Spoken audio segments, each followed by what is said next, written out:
Lo dicho, si os parece, charlamos sobre cine o sobre literatura, lo que os parezca conveniente en función a estas últimas sesiones que hemos tenido aquí en Noray Bilbao, dentro de el apartado que denominamos Entre líneas, y que a su vez está en una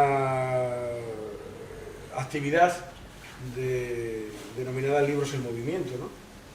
Que a su vez pues tiene una filosofía, a mi juicio, muy interesante, que supone que cualquier individuo, por el mero hecho de serlo, y si le apetece, pues puede disfrutar de forma gratuita de los libros que Noray en este apartado de Libros en Movimiento dispone, ¿no? O sea que a la vez que hablamos de libros y de cine, también dejar claro que para quien así lo desee puede disfrutar de la lectura sin compromiso y de forma gratuita, porque esa es una de las actividades que hace esta organización aquí en la calle Bailén de Bilbao.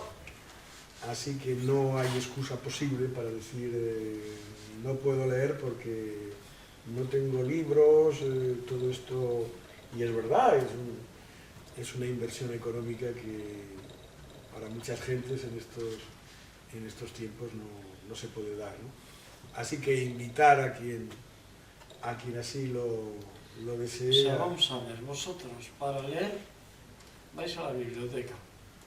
Yo que quiero hacerme la afición de leer, tengo que coger un libro aquí y ir con el libro a la biblioteca. No, Sí. puedes coger un libro aquí, leértelo en casa tranquilamente. No, en casa no se puede leer, hay que ir a la biblioteca. ¿Por qué? En casa no se puede leer. Bueno, sí, como quieras. Por ejemplo, aquí ¿Y Carlos? hay libros. ¿Tú puedes No, leer? no reúne condiciones una casa para leer, tienes que ir a...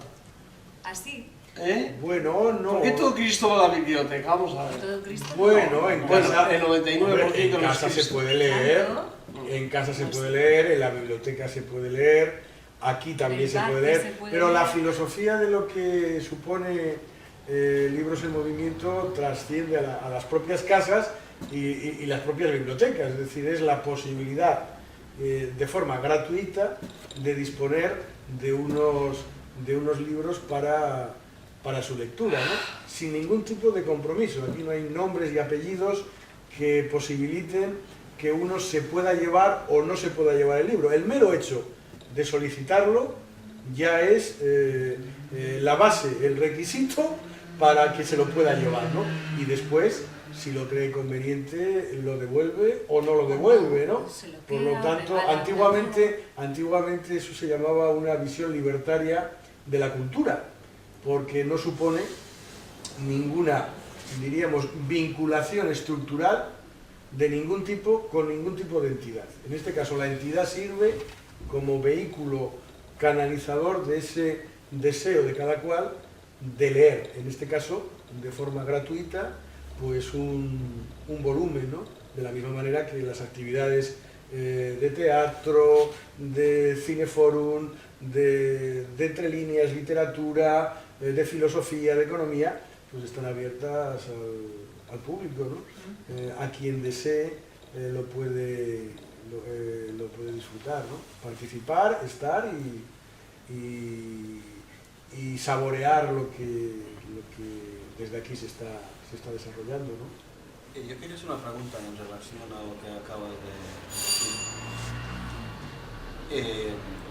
¿Dónde se ha hecho el concilio y todo esto para que existan estos 10 mandamientos? Bueno, el ser humano... ¿Cuándo y dónde? Bien, estás utilizando una terminología que es muy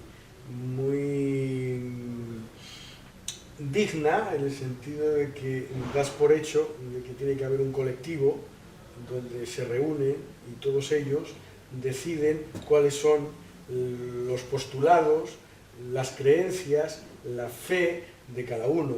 En este caso, antes que el grupo está el individuo. Y el individuo que se convierte en ciudadano y que es persona es el que a solas consigo mismo decide cuáles van a ser los mandamientos que le van a posibilitar continuar en la vida. Entonces, en este caso, he sido yo, en primera persona, el que he montado mi propia religión, he montado mis propios postulados, pero podrías haber sido tú perfectamente, o tú, No, pero esos tú. 10 mandamientos que has dicho, o sea, son tuyos. Los 10 mandamientos son una elección de vida que he hecho desde una fe religiosa profunda. He visto la luz al comprobar que mis creencias tenían un sentido a través de esos postulados religiosos. Por lo tanto, claro, al decir amarás a John Ford sobre todas las cosas, es una decisión vital propia, como toda religión. No, él se refiere a que cuando organizaste el concilio... No, pero no hubo ningún concilio. No, aquí no hay concilio, no, porque los concilios ya son, diríamos... No, el concilio ya es una reunión de muchísimas gentes. En este caso... O sea, no ha habido. No ha habido ningún concilio. Vale, Además, o sea, en un concilio este tipo de charla, mandamientos igual no hubiera tenido salida, porque lo que se reivindica es que cada individuo, en su individualidad... yo puedo ser el mío. Claro. Es que sería como una secta... No, es que no puede ser secta porque pues tu caso sería una secta contigo mismo. Claro. Y la secta... Claro, entonces, al reivindicar tu individualidad como persona, tú podrías ejercer también como postulante, como misionero de tu propia religión, al elegir tus mandamientos del cinematográfico. Chuck Norris, Claro. No hagas doler. Pero serían los 10 mandamientos de un creyente cinematográfico que utilizas en tu individualidad como vehículo de tu fe, claro que sí. No es necesario ningún concilio. No es necesaria ninguna reunión, diríamos, para cotejar las verdades verdaderas. Salen de uno mismo, las lanzas, y por eso son 10 mandamientos de un creyente cinematográfico. No son 10 mandamientos de la fe que sirve para todo aquel que ame el cine. No, eso... A ver, es que yo creía que pues estos 10 mandamientos que has dicho, pues estaban escritos en algún sitio, que de alguna forma se había llegado a un cierto consenso y que... En la libreta hay una chaqueta. No, en el corazón afligido de cada cual. En este caso... O sea, son tus 10 mandamientos. Claro, pero repito, son 10 mandamientos que son los tuyos si los deseas, u otros, los tuyos o los tuyos. No hay una verdad verdadera para todos. No puede haberla.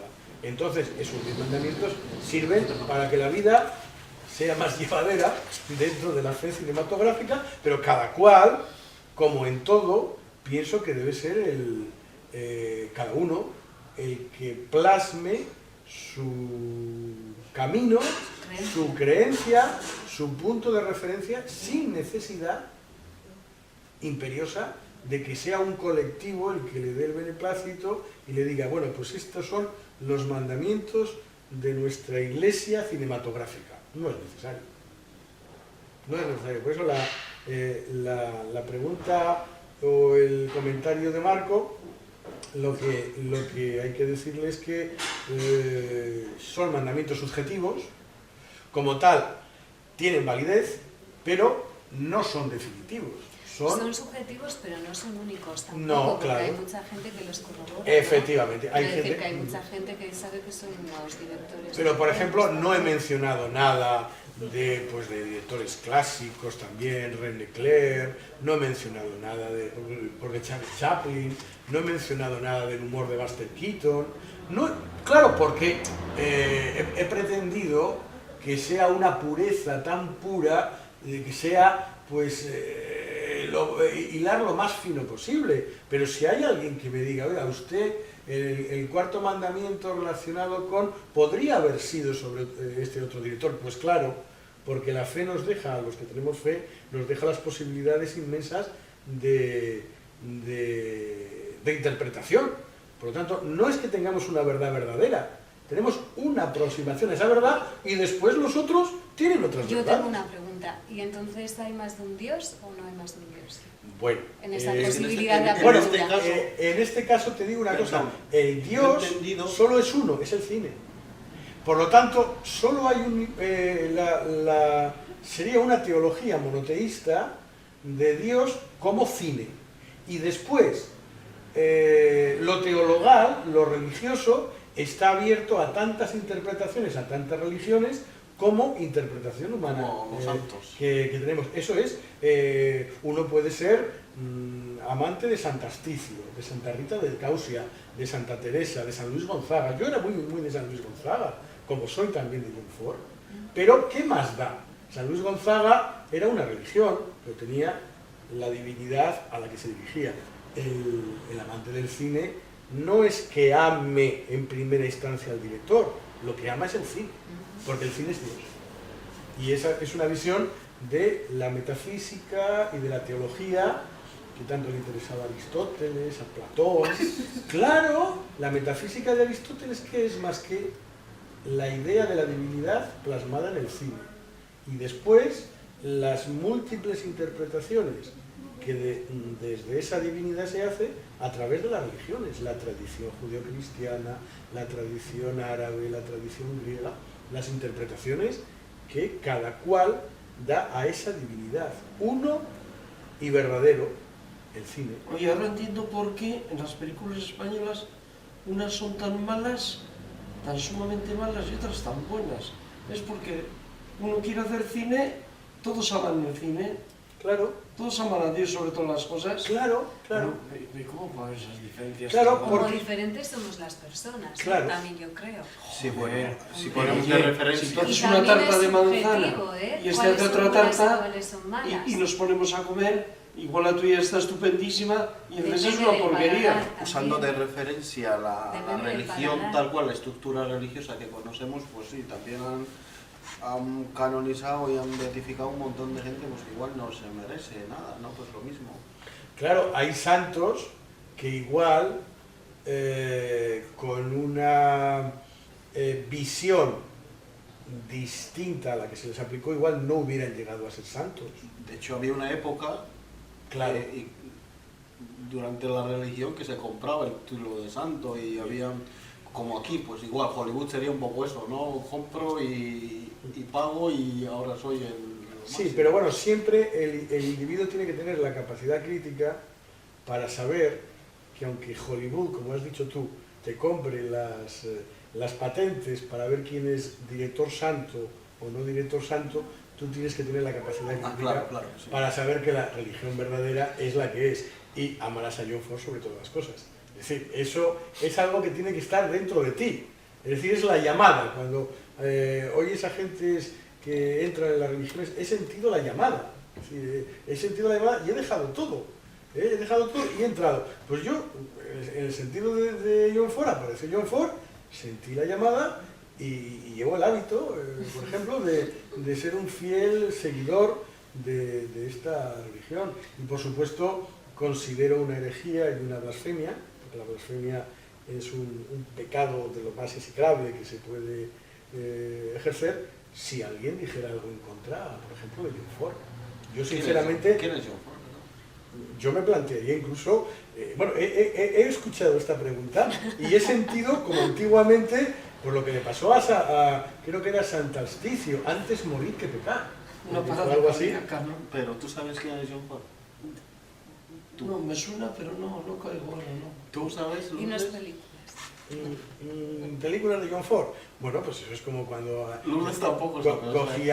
cogíamos el catecismo del padre que se llamaba Astete y entonces pues dabas todos los postulados de, bueno, pues yo diría, pues no sé, Centauros del desierto, el prisionero del odio, el sol siempre brilla en Kentucky, la diligencia, diría pues un montón de películas, Cautivo del mal no, esta es de Billy Wilder, diría una serie de películas, El último combate, esas películas donde el bien y el mal a través de esa metáfora del western está con total y absoluta con absoluta claridad, ¿no? Y donde valores filosóficos como el perdón, la piedad, la venganza,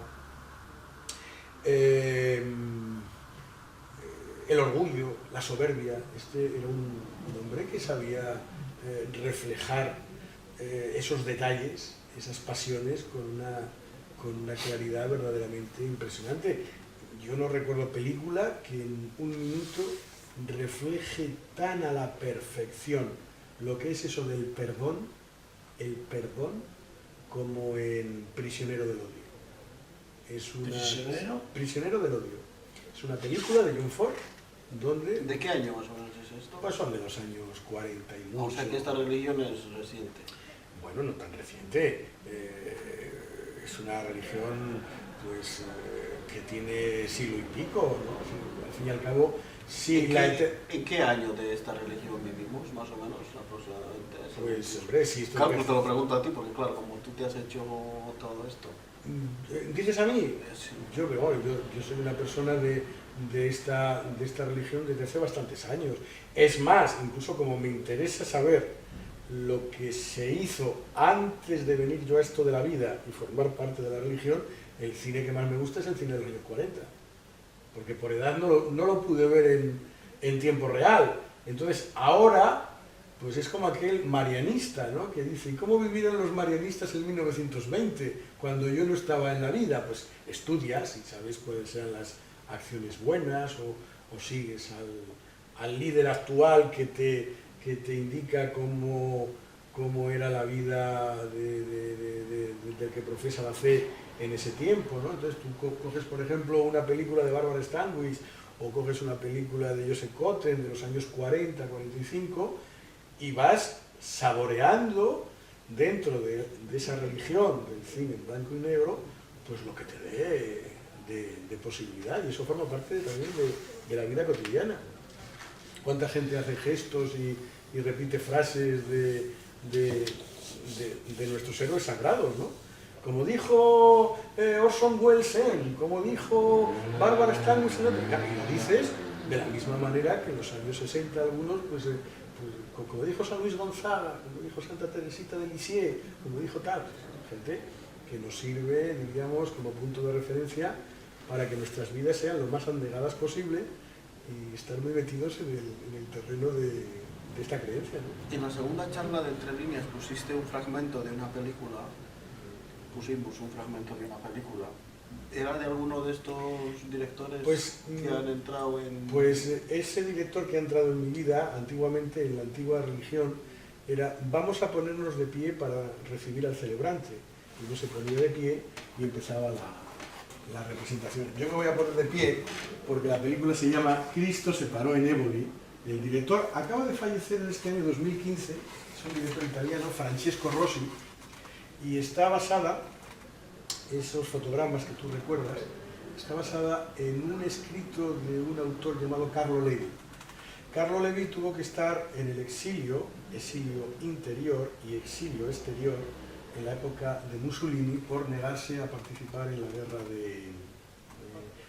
que los italianos hicieron en Abisinia. Entonces fue confinado a un pequeño pueblo, Éboli, donde estuvo 3 años, y en ese lugar convivió con las gentes, percibió lo que era la política, la vida cotidiana y demás, de un intelectual que viene de Turín y que tiene que vivir condenado por ese régimen a estar en ese lugar, ¿no? Oye, Abisinia, ¿qué es actualmente? ¿Se sigue llamando Abisinia? Yo creo que se llama Etiopía, no sé. Ah, Creo que es Etiopía. bueno. Pero bueno, entonces toda la película es una defensa de la dignidad del exiliado, con un momento cumbre en el que el alcalde del régimen, Luigi Magaloni, así se llama, le manda a Carlo Levi, que es el actor, y a María Volonté, pues que le dé una serie de explicaciones, porque ha enviado una carta a su hermana en Turín, y es una carta política. Y entonces lo que pusimos en la segunda sesión de Entre Líneas fue el diálogo, que dura 10 minutos, son unos fotogramas perfectos de contenido. En esos 10 minutos el alcalde le interpela pues, sobre los conceptos como individuo, como grupo, como Estado. Y Carlo Levi, que defiende una postura, diríamos, de una moral anarquista, choca conceptualmente, diríamos, con la postura del alcalde, que es un partidario del régimen fascista de Mussolini. Entonces el contrapunto, lo que algunos hablan de ambivalencia, está perfectamente reflejado en esos fotogramas que yo personalmente adoro, porque creo que refleja lo que es la condición del hombre crítico en cualquier tiempo histórico frente a cualquier estructura, ¿no? Lo que representa el cine de este actor, Jean-Marie Volonté, en la película, también el cine del director Francesco Rosi, que es un cine muy político, es un cine que habla de la corrupción, es un cine que habla de los abusos de poder, la presencia del fascismo en la historia. No es un cine, diríamos, de estética colorista, sino que es un cine donde la estética está basada en un comportamiento ético, ¿no? Un cine radicalmente político. Sí, tendría que hacer películas relacionadas con los actos de corrupción que había en España, puede ser una saga de Sí, bueno, mira, Francesco Rosi hizo una película que llamó Manos Sucias, en los años 40 y muchos, y trata del tema de la corrupción urbanística. Como en una localidad se desploma una casa y varios muertos, y periodistas que van investigando y pues, ven como todo un entramado municipal corrupto está detrás de todo ello con lo que ha reflejado ese hecho luctuoso, ¿no? También hizo Francesco Rosi películas como Salvatore Giuliano. Salvatore Giuliano fue un bandido anarquista que no se sometió ni a la estructura del Estado ni a la mafia. Vivía en las montañas de Sicilia con su gente y entonces no estuvo ni con A ni con B, ¿no? Y al final pues hay una mezcolanza de distintos intereses donde están todos envueltos que asesinan a Salvatore Giuliano. Por lo tanto, Francesco Rosi es un director de cine político, predominantemente político. Y esa película que tú has mencionado, que para mí pues es una de esas joyas del cine político, se llama Cristo se paró en Éboli, del año 1979. ¿Rossi solo ha hecho películas políticas con contenido político? En una proporción alta, yo creo, sí, yo diría que sí. En España no hay alguien que haya hecho ese tipo de cine de esa forma, ¿no?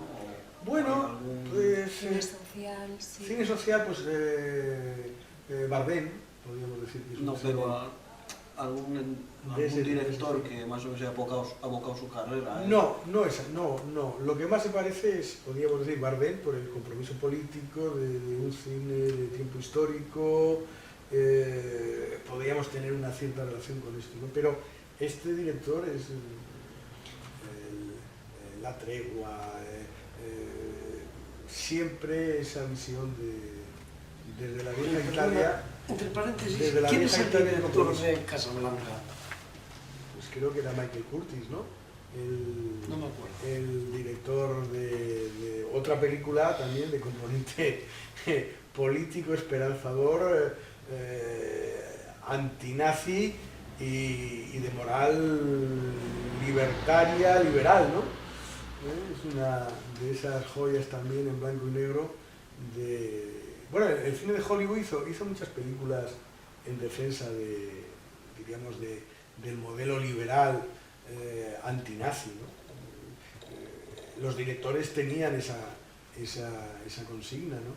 Y Gary Grant, Ginger Rogers, en fin, todos los actores de éxito en aquel tiempo, a las órdenes de Hollywood, pues hicieron ese tipo de cine. Y anticomunista también, ¿no?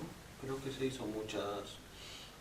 Bueno, en todos los planteamientos, o en muchos de los planteamientos, sí que había un mensaje anticomunista. Billy Wilder, para mofarse de todo ello, hizo una película que se llamó 1, 2, 3, que está centrada en la Alemania del Este, donde con su humor tan maravilloso, con esa comedia tan perfecta, pues un antiguo dirigente del comunismo, de esos lares, pues se convertirá en director para Europa de la Coca-Cola. Es decir, es una visión Sí, muy simpática de lo que es ese universo caótico de Billy Wilder, intentando desdramatizar las situaciones y, bueno, haciendo ver que esto de la especie humana pues puedes pegar un cambio tan radical que te provoca el sentido del humor, porque vemos al chico defendiendo los postulados marxistas-leninistas y el final de la película es que al futuro suegro, que era el que tenía que quedarse con el cargo, pues hace que hay una serie de condicionantes y el director que viene de los Estados Unidos le dice, pues tú vas a ser el delegado en Europa de la Coca-Cola. El tío dirigente comunista o simpatizante comunista se convierte en la antítesis total, ¿no? De todos. Sí, es un juego. En primer plano continuamente se está viendo la palabra bolchevique. Sí, porque, claro, al que se va a condenar a muerte, que no ha cometido el malo es el bolchevique, el mensaje es verdad. Pero bueno, en algún libro en Billy Wilder es con me he dado cuenta de eso, que hacía un poco de sátira en relación a... La sátira es de todo. Es como si supiera que esto de la especie humana y el alma humana es muy contradictorio y entonces por eso hay gentes que utilizan ese maravilloso término que a mí me gusta, que frente al absoluto es ambivalencia. Los humanos somos ambivalentes. Podemos ser comunistas feroces y directores generales para Europa de la Coca-Cola. Eso es la ambivalencia. Frente, claro, eso puede ser, Billy Wilder nos lo recuerda en la película, frente a un absoluto de yo jamás seré director de la Coca-Cola o yo siempre seré un ortodoxo comunista. Es decir, contra eso, ese absolutismo, es lo que este cine, o el cine de este director, pues siempre ha querido jugar y mostrarnos pues cómo son las cosas, cómo el ser humano no es de una pieza, sino que es muy como dicen estas gentes que escriben, ambivalentes. Es la gran palabra que sirve para entroncar todo, ¿no? Una palabra compuesta, ¿no? Es una palabra compuesta porque está formada primero, de las contradicciones y de lo que es A y de lo que es B. Y las dos conviven en la misma aparente A ver, armonía. yo también creo que es un poco la normal, ¿no? Que se pueda... O sea, estos cambios, porque mantener una línea yo creo que eso ya es lo raro. Es que igual no hay que mantener nunca ninguna línea. Claro. Es seguir lo que significa el cambio, forma parte de la línea. En el cambio ese es la verdadera línea, donde la contradicción aparente, la dicotomía, la ambivalencia, forman parte del todo de cada cual, ¿no? Entonces, con esa idea de ambivalencia, pues todo vale. En el sentido de que si has metido la pata, pues obviamente, si soy yo ambivalente, si eres muy pesado hablando, pues hombre, ¿y qué esperabas? Y si eres erudito en alguna cosa, pues está muy bien, porque forma parte también de tu dinamismo, ¿no? Marco, es que no lo tocamos. Es una, es una terapia, además, ¿no? Las contradicciones son una terapia, ¿no? Porque si uno pretende ser tan absoluto, pues claro, mete la pata en cualquier momento y te deprime. Pues si eres ambivalente, has metido la pata y te dices a ti mismo, ¿y qué esperabas, no? Es decir, pues eres simpático y lerdo. ¿No? Claro, es así, no hay que tener un sentido de culpa por eso. La naturaleza misma creo que es así. El Yang y el Yin, que hablan los orientales, en fin, las figuras de... Así que no, y al final es coger un poco de cada cosa, ¿no? Siempre manteniendo una cierta línea ética y moral, pero igual la tuya también, no rayarse mucho con más cosas, no sé. Pues creo que es así, y la idea de poner esos mandamientos, pues en el fondo ha sido una bella excusa para hablar de cine y de lo que rodea un poco al cine, porque claro, pero no hemos hablado de cientos que puedes crear muchos adeptos en tu religión y gente que está de acuerdo en los 10 mandamientos. Yo pienso, mira, un día te hacen... Pues, yo pienso que una proporción muy amplia de las gentes... yo pienso, Marco, que una proporción muy amplia de las gentes a las que les gusta el cine no se sentirán incómodos con estos mandamientos. Ahora entiendo que haya gentes que digan yo en vez del tercer mandamiento que has puesto pondría este otro, o hasta el infinito poner a unos directores que aquí no se han mencionado, claro que sí, pero claro, en 10 era todo como el que pule un diamante y dices, bueno, voy a sacar lo mejor de lo mejor de lo mejor, pero claro, es insuficiente. No hemos hablado ya te he dicho, ni de Chaplin, ni hemos hablado de Griffith, los primeros padres, de Groucho Marx, bueno, claro, y eso, pues claro que sí, lo que pasa es que pues igual habría que poner un apéndice más de, bueno, un mandamiento en el que el humor, los comienzos del cine, pues tenga cabida, pues ahí estarían todos estos, pero bueno, sería para estar hasta el infinito, o hacer cada semana una sesión con un director nuevo, ¿no? Un santo nuevo, o sea, santo, santo, santo, santo es el Señor, ¿no? Pues efectivamente, cada semana, pues Howard Hawks, actrices, no sé, Barbara Stanwyck, que he dicho antes, Ingmar Bergman y aquellas actrices, Harriet Anderson, que era una de las actrices favoritas de este autor, o hablar de este autor sueco que todas sus películas son trágicas y posiblemente pues hizo una de las grandes comedias de la historia del cine, El sueño de una noche de verano, ¿no? Donde la picardía, el humor, el juego con la cámara es de una perfección absoluta, ¿no? Y por otro lado es un director que podríamos decir trágico, ¿no? Existencialmente trágico. Y una vez más, la maravillosa palabra de ambivalencia, consigue hacer Ingmar Bergman una de las grandes comedias de la historia del cine. Es ¿Cuál? ¿Qué película? Pues la comedia de una noche de verano, Ah. basada en un relato de Como Shakespeare. soy tan ignorante en esta... Bueno, tu ateísmo, diríamos mejor, ¿no? Tu ateísmo hace que la ignorancia sea tan grande en esto del cine que tú mismo lo reconoces, ¿no? Tu falta de fe, tu poca luz en la fe, el Señor no te ha iluminado, no has tenido la llama de la fe. Entonces eso es una especie de frío existencial que tienes. No. ¿Sí? A ver, No lo puedes solucionar. en la otra religión esa sí que soy ateo total, en esa estructura, claro que lo soy, pero hablando de la tuya, no me considero ateo porque, pues no sé, de hecho te oigo hablar y siento hasta una envidia sana de decir, mira, que yo no tengo ni puta idea de lo que el Señor está Pero yo hablando. creo que lo bueno es que igual te puede provocar curiosidad. Sí, ¿no? eso seguro, Películas, sí más, o sea, yo ya considero que es algo, una forma de percepción hasta que yo tengo de ver una pantalla, ¿no? Que yo no sé, lo he intentado y lo he dicho, entonces pues, sin más, veo y oigo con un poco hasta de envidia, ¿no? De no tener nada de... Bueno, ese es el comienzo de la fe.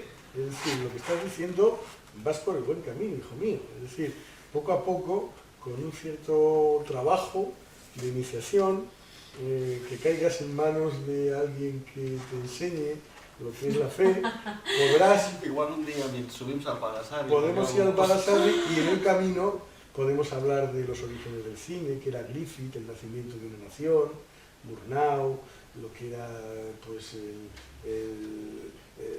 los comienzos. Entonces uno puede entrar en esa fe y un buen día, igual estás en casa, recibes una llamada de teléfono y bueno, pues tengo que decirte, Carlos, que me he convertido y soy un adicto más a esto que defendías, ¿no? A lo largo de la historia de las religiones eso ha pasado mucho. O sea, pues hemos leído siempre aquel científico en la época de la Revolución Francesa que no tenía fe en nada y de la noche a la mañana, pues como San Pablo, ¿no? Cae del caballo y bueno, el propio San Agustín, mi tocayo, ¿no? Es decir, aquel era un pendejo realmente y de la noche a la mañana pues se dio cuenta de todo lo que podía darle la nueva religión y se convirtió en santo. O sea que de alguna manera podía darse el caso de que Marco X pues fuera ayudante de dirección de algún director o director o ser director, empezar como ayudante de dirección no empezar y de la noche a la mañana pues pues ser un director cualificado y que te hagan entrevistas sobre la importancia del cine mudo Sería y interesante. la importancia del cine mudo. la importancia del cine mudo y su valor en la sociedad actual, ¿no? Y entonces podrías aportar un montón de cosas. Y la gente, o sea, yo me encargaría de decir, esto que ven aquí es un logro de fe, es decir, no tenía fe hace unos meses en nada ante esta estructura, o como muchas otras se manifiesta ateísta, completamente ateísta teologal, y vemos cómo defiende de alguna manera todos estos postulados, ¿no? Pues eso es así, eso es así. Yo espero que, como San Pablo, caigas del caballo, que no te pegues un trompazo grande, no, porque eso no está bien, pero que tengas una caída, digamos, democrática, y que al levantarte digas, joder, esto, lo que me he perdido yo, pensar que no iba a haber nunca... Yo te voy a ir pasando las películas que me ha dejado. Eso es, Que yo creo que es un frase. Y yo también espero que algún día te ponga una canción de los Jackson 5 y te logre mover el... Bueno, los Jackson 5 yo solía bailar, porque en los años 70 había unos dibujos animados que daban los lunes a las 8:30 antes de Estoy yo grabando, acostarme. no hay mucho ruido. Antes de acostarme. Y los Jackson 5, como te digo, era aquellos niños que bailaban con una música estridente y tal, pero en dibujos animados. O sea que yo en los años 70 ya escuchaba a los Jackson 5. No creas tú que esto es un rechazo, no, ya lo sabía lo que era. Y claro, es una música, pues, en el cine a uno le puede gustar Berlanga y otro está más entusiasmado con Víctor Erice, o prefiere un fotograma tranquilo de Sokuro, o esa maravilla de Andrei Tarkovsky, frente pues a unas películas, yo qué sé, de Coppola o de más en movimiento, de actores de estos de más actividad, ¿no? Cuestión de... No, más que de gusto, igual también de personalidad, lo que cada cual es, ¿no? Porque cada cual lo que proyecta es un poco su seña de identidad. Y al decir, pues esos fotogramas tan quietos, tan ricos, no sé, el sur de Víctor Erice, por ejemplo, ¿no? Pues claro, ahí no vas a encontrar un dinamismo, no vas a ver a una niña que está con un péndulo, y vas a ver el juego de un baile, y vas a ver una taberna antigua, y claro, vas a ver pues, un tipo de cine que nada tiene que ver con una superproducción de Hollywood, ¿no? Que estas de muchos movimientos. No, realmente no me interesa, no sé. Muy bien. Pues nada, el decir que el mes de junio ya pondremos las fechas, pero vamos a hablar de un icono de los cómics, como es Tintín, con el título filosófico de Tintín, un icono de altruismo, porque era un periodista comunitario, libertario, amigo, viajero, y siempre en pro de esa amistad, no voy a decir de solventar entuertos como el Quijote, pero sí, él siempre está en peligro y siempre está en América Latina, en Asia, en África, en América. Él está por todo el planeta mostrando su amor a la amistad, al bien, ¿no? A la ética.